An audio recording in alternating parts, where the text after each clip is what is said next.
My ex-in-laws invited me to a family wedding to humiliate me as a discarded mistake. "Come see what a real wife looks like," the invite said. I didn't cry. I showed up with my daughter, and that's when the wedding became a nightmare. It showed up on a Tuesday, because of course it did. If Evelyn Harrington could schedule my humiliation on a shared calendar, she would. Rachel, my assistant, my human firewall, the only person in this building who can look at chaos and say nope without flinching, walked into my office holding a thick cream envelope like it was contagious. "Jenna," she said carefully, "some guy downstairs wouldn't leave until I signed for it. Certified mail. Signature confirmation." I looked up from my laptop. I was mid-call notes, trying to translate a client's vague dream of something viral but classy into actual words that wouldn't get us sued. "Signature required?" I repeated. Rachel nodded. "He had a whole clipboard. He acted like he was delivering a kidney." That was when I saw the return address. Harrington Estate outside Charlotte. Rachel watched my face do that tiny freeze it does when my past knocks. "Oh," she said, quieter. That Harrington," I confirmed. Rachel's hand hovered near the shredder button like she was ready to end a bloodline. "Say the word." 5 years ago, I would have said it. I would have pretended I didn't care and then cried in my car like an overachiever. Now, I just stared at the envelope. It was expensive, textured, heavy, the kind of paper that whispers, "We have generational wealth and the audacity to match." And then, because the universe likes consistency, the perfume hit me through the seal. Evelyn's perfume. It didn't smell like flowers. It smelled like control. Rachel leaned in. "Do you want me to open it? Like, with gloves?" "No," I said. "If they're going to insult me, I want the full sensory experience." I slid my finger under the seal and opened it. The invitation inside was absurd. Gold foil, letterpress, a watercolor illustration of the Harrington estate like the venue was the real bride. "Preston Harrington and Catherine Monroe request the honor of your presence." For half a second, my brain tried to do the old trick. Pretend this was normal. Pretend I was just a guest. Pretend time hadn't happened. Then I saw the smaller card tucked behind the invitation. Not printed. Handwritten. Evelyn's handwriting was elegant in the way a knife can be elegant. I read it once, then again, because I wanted to be sure my eyes weren't exaggerating. "Come see what a real wife looks like." Rachel made a sound somewhere between a gasp and a growl. "Oh my God." My stomach did that familiar twist, the one that used to pull me into a smaller version of myself. And then it stopped. Not because it didn't hurt, because I wasn't that woman anymore. Evelyn hadn't sent this because she wanted me at the wedding. She sent it because she wanted me at home, imagining it. Sitting alone, picturing Preston under fairy lights, marrying a woman Evelyn approved of, while I stayed the shameful footnote. Rachel said, "You don't have to go." "I know," I replied. She waited for me to say I'd toss it.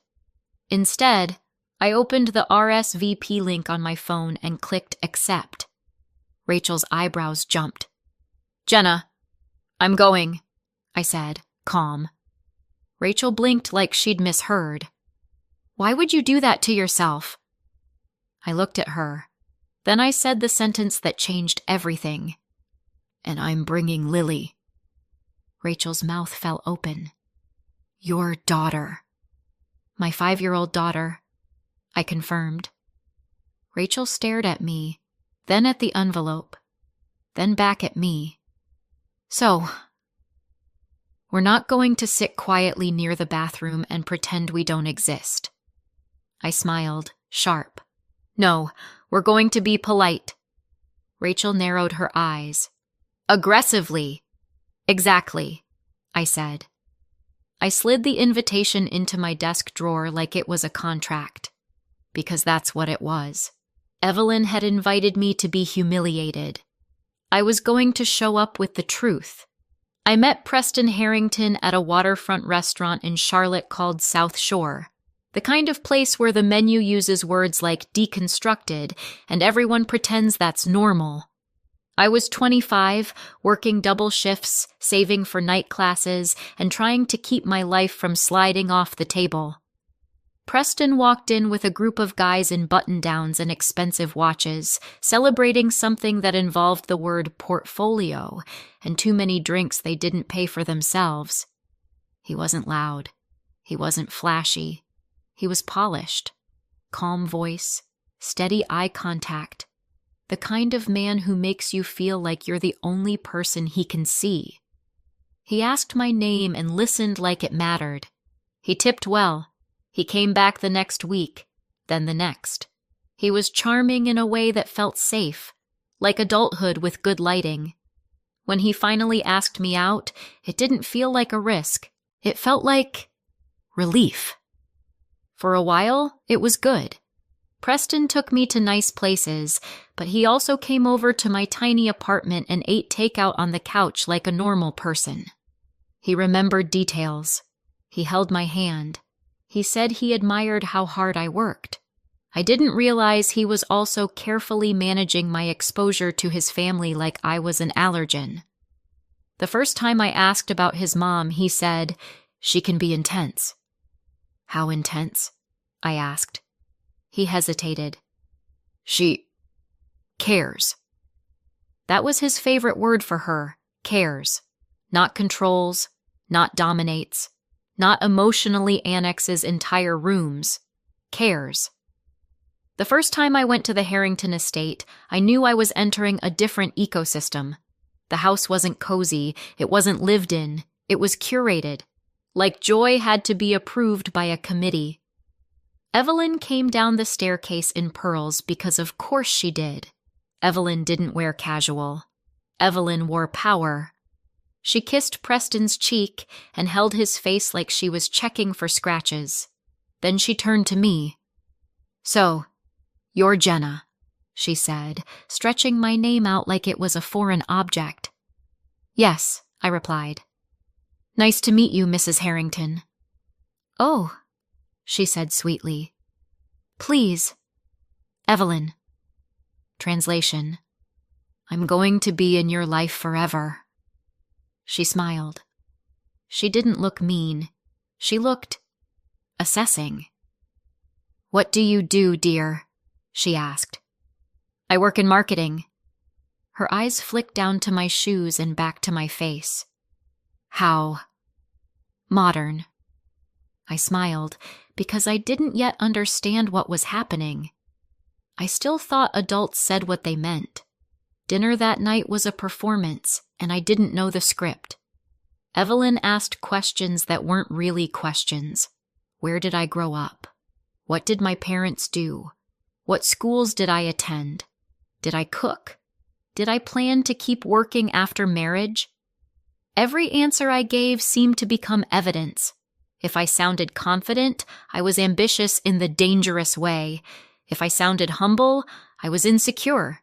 If I laughed, I was trying too hard. If I stayed quiet, I was sulking. Preston sat beside me, silent, occasionally squeezing my hand under the table like a private apology. I needed him to speak out loud. He didn't. On the drive home, I asked, "Does your mother hate me?" Preston stared at the road like it had answers. "She doesn't hate you." Then, carefully, "She just has standards." Standards. The kind you can't meet if you weren't born into them. When Preston proposed, I was genuinely happy. It was just us, near the water, and for one bright minute I believed love would outrank Evelyn's control. A week later, Evelyn invited me to discuss logistics. Logistics. Like love was a shipment. She slid a folder across a glass table. A prenup. I understood prenups. I wasn't naive. People protect assets. Fine. But Evelyn didn't treat it like protection. She treated it like proof I wasn't family. Preston sat there and didn't argue, didn't soften it, didn't even look at me long enough to be brave. I signed anyway, because I still believed marriage meant he would finally choose me. I didn't understand that Preston had been trained his entire life to confuse peace with obedience. Preston wasn't cruel. That's what made it confusing. He didn't insult me. He didn't hit me. He didn't cheat, at least not in the traditional sense. He just didn't protect me. He worked long hours.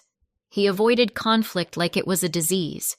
He let Evelyn help with everything, and by help, I mean she invaded. She fixed my kitchen because my taste was too youthful. She replaced our towels because mine were thin. She critiqued my groceries like I was poisoning her son. "Whole milk," she'd say, horrified. "Jenna, cholesterol." Every holiday at the estate was a test I didn't know I was taking. Evelyn would compliment me in ways that were actually insults. "Oh, Jenna, you're so grounded," she'd say. "It must be so hard coming from such a simple background." "You're doing your best." Preston would squeeze my knee under the table and later in the car say, "She didn't mean it." And I'd think, then what does she mean when she speaks? The worst part was how it changed me. I started editing myself before I even opened my mouth. I rehearsed sentences in my head like I was preparing for trial. My own home stopped feeling like mine. Then, 3 years in, I got pregnant, and everything became efficient. Evelyn invited me for tea at the estate on a weekday afternoon. No witnesses, no distractions. Perfect conditions for emotional demolition. The tea set was white and delicate. The room was bright and cold. Everything looked untouched, like no one had ever cried there. Evelyn didn't say congratulations. She didn't ask how I felt. She said, "We need to fix this before it becomes public." I blinked. "Fix what?" "The situation," she said, smoothing her napkin like she was smoothing me out. "Preston is not ready, and frankly, neither are you." My hands went cold. "I'm his wife," I said, because I needed reality to do something. Evelyn smiled gently. "You're temporary, Jenna. Don't confuse a signature with security." Then she slid an envelope across the table. Inside was a check with more zeros than I'd ever seen in one place, and a stack of papers, neatly clipped like she'd done this before. A marital settlement agreement, a non-disclosure agreement, a clean exit. "I can be generous," Evelyn said softly, "if you do the sensible thing." "You want me to leave," I said. "I want you to be realistic," she corrected. "A baby would complicate Preston's life." "A baby is part of life," I said, and my voice shook in a way I hated. "In your world, perhaps," Evelyn replied, like I was describing a different planet. "And if I don't?" I asked. Her eyes didn't change, but the air did. "If you don't," she said, "you'll walk away with nothing, and you'll still lose." I left that house shaking. That night I told Preston I was pregnant. For one breath, something flickered in his face, shock, joy trying to fight through fear. Then I told him what his mother did. I waited for him to explode. I waited for him to finally choose me. Preston rubbed his forehead and said, "Maybe she's just trying to protect me." Protect him. From his own child. From his own wife. From me. That sentence didn't just hurt.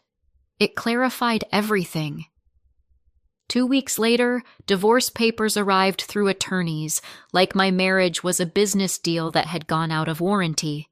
Preston didn't call. He didn't come. He didn't fight. It became an uncontested divorce in family court. Short hearing, board clerk, a judge who asked if I understood what I was signing. I understood perfectly. I was signing myself out of a cage. Before my 3rd trimester, I moved to a small mountain town where no one knew the Harrington name. I gave birth in a beige county hospital with a nurse who squeezed my hand and said, "Honey, you're gonna be okay," like she'd said it 1,000 times. I named my daughter Lily because I needed something in my life that grew without permission. The first year was survival. Diapers, night feeds, panic math, coffee that tasted like regret. I freelanced from a laptop balanced on my knees. Copywriting, social media, branding decks, anything that paid fast and didn't require childcare I couldn't afford. There were nights I cried quietly into a towel so I wouldn't wake Lily. There were mornings I stared at the fridge and tried to convince myself that peanut butter counts as a meal, and then, because the universe has a weird sense of humor, I got good. Really good.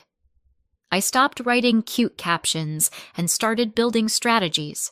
I learned how to make small businesses look like brands, how to make people click, buy, sign up, show up.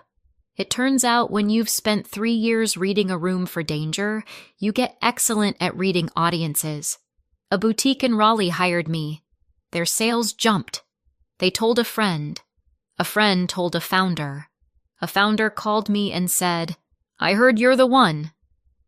By the time Lily was 3, I moved back to Charlotte. Not to chase ghosts, but because business was there. I rented a modest office, hired Rachel, and built a small agency that grew faster than my sleep schedule. Lily grew too, into a tiny person with glitter shoes and blunt honesty. At 5, she could negotiate for dessert like a tiny attorney and stare at rude adults like they were confusing. So when the Harrington invitation arrived, I didn't panic. I didn't cry. I thought, Evelyn really believes I'm still the woman she broke. Then I RSVP'd. Yes. I told Lily we were going to a party. Her eyes lit up. Will there be cake? There will be cake, I promised, because I am not a monster. The night before the wedding, I laid out our outfits. Mine. Deep emerald, tailored, clean lines. Not flashy, not desperate. Just undeniable. Lily's dress matched because subtlety is optional when someone invites you as a punchline. She watched me hold it up. "Mommy, why are we dressing fancy?" I brushed hair off her forehead. "Because sometimes people need to see you standing up." She considered that seriously, then pointed at her shoe shelf. "Glitter shoes?" "Absolutely," I said. "We'll be polite. Aggressively." I packed snacks, wipes, a backup sweater. Motherhood is basically disaster preparedness with better mascara. Then I looked at myself in the mirror and thought about Preston. 5 years is a long time to ignore the existence of your child. I didn't want revenge. I wanted the truth to have good lighting and a front row seat. That Saturday, the Harrington wedding was held at the estate outside Charlotte, the kind of place where the driveway has a name and the mailbox looks like it votes. White chairs lined the lawn, flowers everywhere, a string quartet playing music that sounded like expensive sadness. There were valet attendants, champagne stations, and a coordinator with a tablet who looked like she'd seen every kind of chaos. Just not mine. We walked in, Lily's hand in mine, and I kept my face calm. Because here's the thing. The richest people in the room can smell fear like blood in water. A coordinator rushed up. "Hi, welcome. Name?" "Jenna Lewis," I said. Her fingers flew over the tablet. Her smile glitched. "Oh," she said too loudly. "Yes, you're here." Then quietly, like she was confessing, "Table 17. I leaned toward the seating chart. Table 17 was near the kitchen doors, close enough to the restroom that you could hear the hand dryer. Classic Evelyn. Bury the embarrassment near the plumbing. Lily looked up at me. "Where do we sit?" "With family," I said. The coordinator blinked. "Family seating is reserved." "Correct," I said, and walked past her. I took Lily straight to the front row, where little plaques read Harrington Family, and sat down like it was the most natural thing in the world. The air changed. You could feel the wedding freeze mid-breath. Heads turned. Whispers started like wind catching. Evelyn stood near the archway in navy silk and pearls, smile set like dried paint. The moment she saw Lily, her mouth opened, then closed. Then she inhaled sharply, like she'd just realized the fire reached the curtains. Preston stood off to the side in a tux, laughing with groomsmen. He looked over, and his smile died. Because Lily has his eyes, not kind of, not maybe, storm gray, with one small golden fleck in the right iris like a tiny sun caught in a cloud. I knew that fleck. Evelyn knew it. And then an older man pushed through the crowd, moving with the irritated confidence of someone who has been right his whole life. Walter Harrington, Preston's uncle, a retired genetics professor who avoided family events like they were contagious. He stopped in front of Lily and softened his voice. "Hello, sweetheart. What's your name?" "Lily," she said, calm as a queen. Walter's eyes flicked to mine. "Jenna," he said quietly, like the name unlocked an old memory. I nodded once. He crouched slightly. "May I see your eyes up close?" Lily leaned forward because she is 5 and fearless and has never met a situation she couldn't investigate. Walter turned on his phone flashlight. Evelyn hissed behind me, "Walter, don't you dare!" Walter ignored her. He studied Lily's eye for maybe 2 seconds, then straightened and said, loud enough for half the wedding to hear, "Well, that's the Harrington fleck." Silence. The kind where people stop blinking because blinking might mean they miss the scandal. Someone laughed nervously. Someone gasped. A bridesmaid whispered, "Oh my God," like she'd been training for this moment. Walter continued, conversational, casually terrifying. "Rare trait," he said. "Preston has it. His father had it. I have it." He gestured toward Lily. "And now, she does too." Evelyn went pale under expensive foundation. Preston looked like his brain was rebooting. And then the bride appeared. Catherine, Kate Monroe, stepped up in her gown, perfect veil, perfect smile, until she saw Lily, Preston's face, and Evelyn's panic. Kate stared at Lily, then at Preston. Her voice was calm, too calm. "Preston," she said. "Who is that child?" Preston opened his mouth. No sound came out, because silence is easy when it protects you, not when it exposes you. Kate's eyes sharpened. "Did you know?" Preston swallowed. "No, I didn't." Evelyn stepped forward, bright voice ready. "Catherine, sweetheart, this is obviously some kind of—" Kate turned to her slowly. "You invited her," Kate said. Evelyn blinked. "Excuse me?" "You invited Jenna," Kate repeated, louder now. "You put her on the list. You brought her here." Evelyn tried to smile. "We wanted to be gracious." Kate laughed once, short and ugly. "So your grace is inviting your son's ex-wife to watch him marry someone else, while he has a 5-year-old daughter." Kate's father surged forward, furious, grabbing Preston by the lapels like he could shake the truth out of him. "You have got to be kidding me," he snapped. Phones rose like a wave. The quartet kept playing because musicians are trained to ignore human collapse. Evelyn reached for Kate's arm. "Let's go inside. Let's not do this here." Kate yanked away. "No!" Her voice shook now. "You wanted an audience. Congratulations." Then she looked at me. And here's the part people don't expect. She wasn't angry at me. She was furious at the lie. She lifted her veil off and let it drop onto the grass like a surrendered flag. "I'm done," she said. And she walked away down the aisle alone, her dress catching petals and dirt. Preston didn't follow. He couldn't move. Evelyn stood frozen, watching her masterpiece burn. I leaned down to Lily and whispered, "Do you still want cake?" Lily nodded solemnly. "Yes." "Okay," I said. "We'll get cake somewhere else." I took her hand and walked out. No yelling, no speech, just truth, leaving quietly. Behind us, Evelyn's wedding became a nightmare. By the following Monday, the video was everywhere.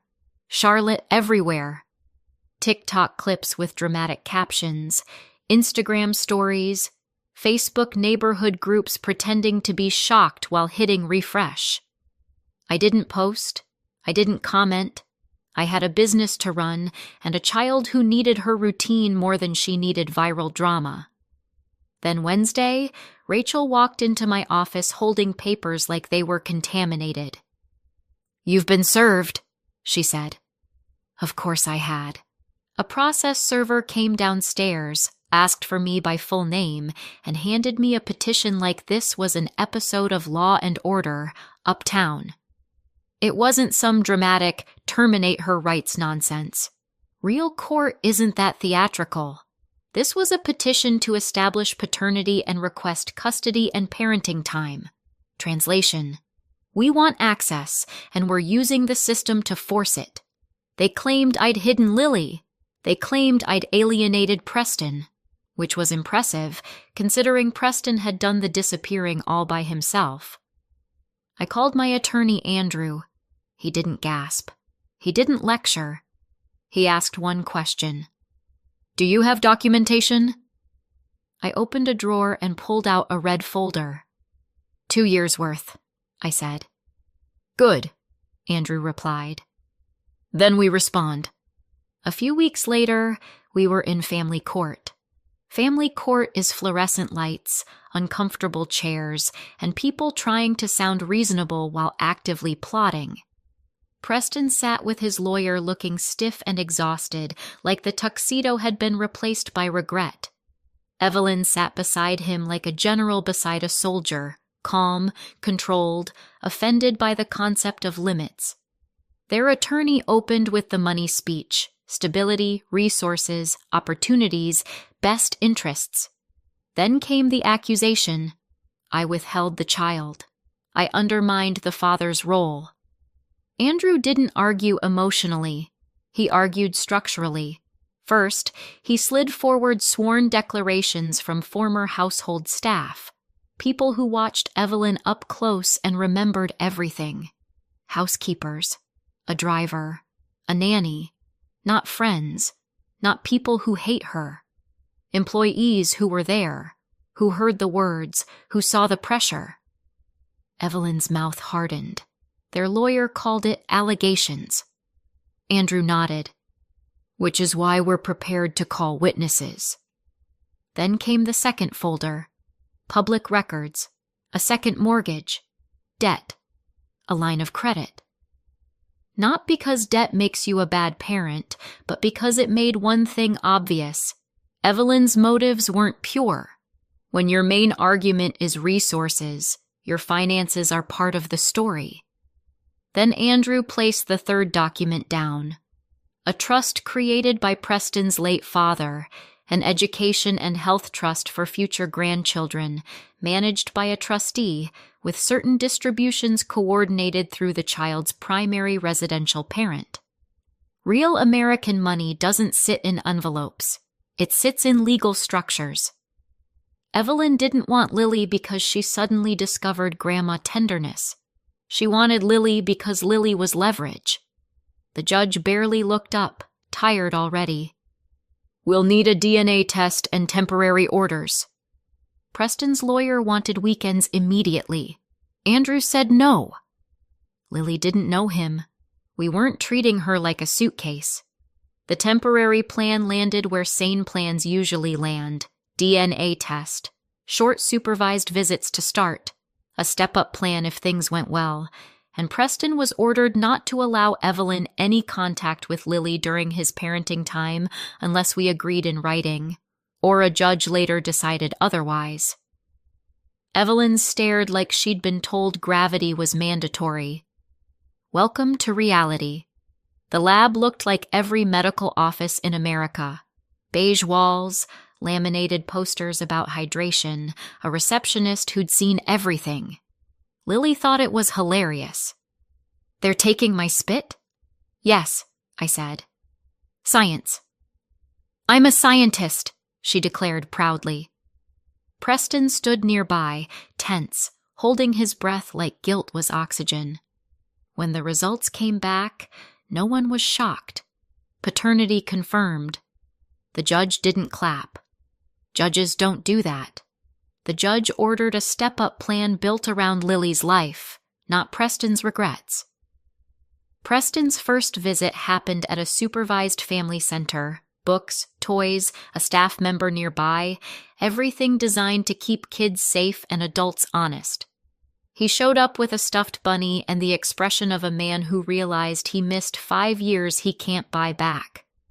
Lily looked at him and asked, direct as always, "Are you my dad?" Preston froze, then nodded, eyes wet. "Yes." She considered that like she was deciding whether she liked a new cartoon. "Okay," she said. "Do you like pancakes?"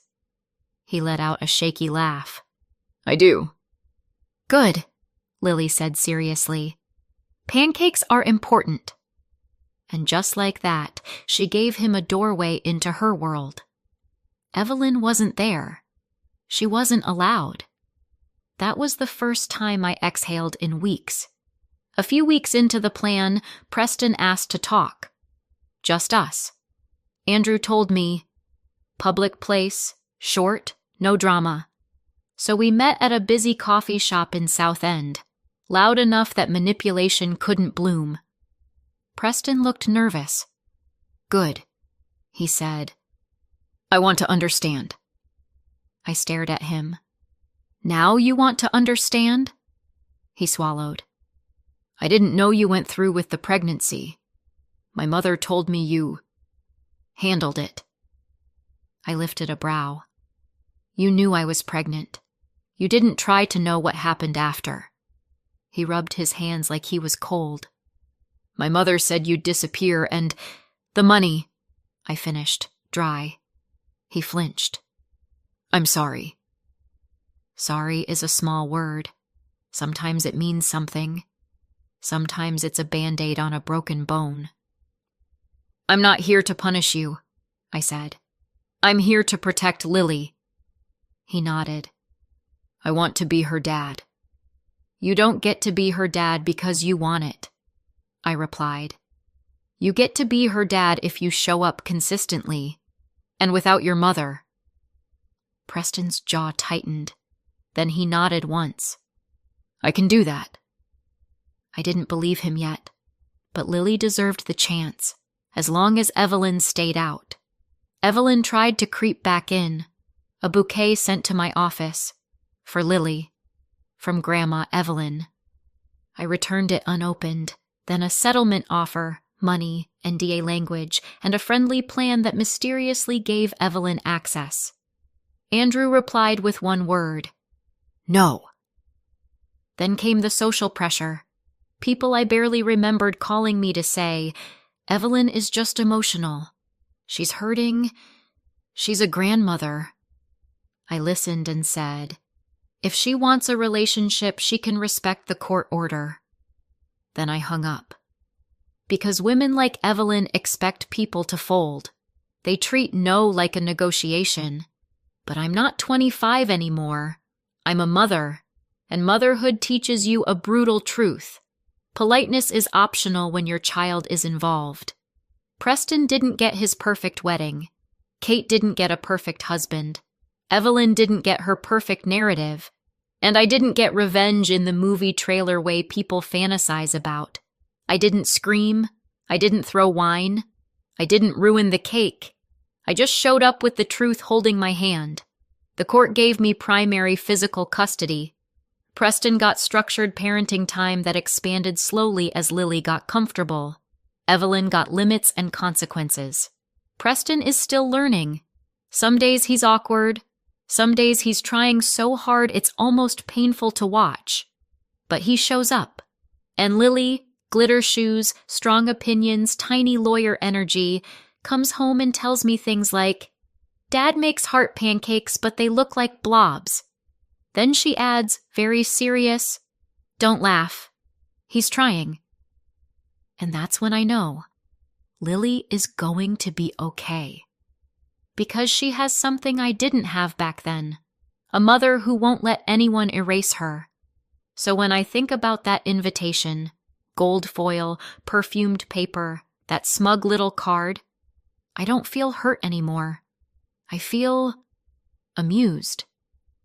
Evelyn tried to humiliate me as a discarded mistake.